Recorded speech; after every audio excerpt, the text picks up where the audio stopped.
রাত 11টার সময় খাওয়া দাওয়া করে আমরা তিনজন একসাথে বেরিয়ে পড়েছিলাম ঠাকুর দেখতে। এটা হচ্ছে দশমীর রাত্রের।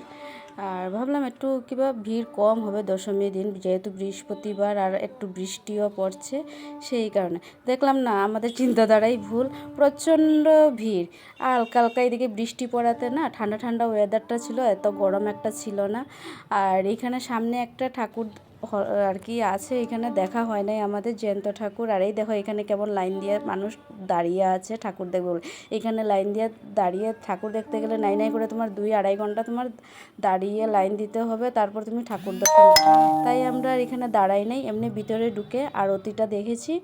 আর তোমার অ্যাডজাস্টের জায়গাটাতে একটু ক্লিপ করলাম, আর একটু মেলাটা ঘুরেই আমরা বেরিয়ে পড়েছিলাম।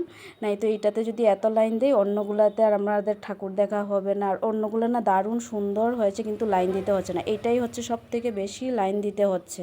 এটা হচ্ছে বর্ধমান স্টেশনের পিছনে। এটা প্রত্যেকবার খুব সুন্দর হয়। কেমন হলো ভিডিওটা একটু বলবে কমেন্ট করে। টাটা, বাই বাই, সবাই ভালো থাকো।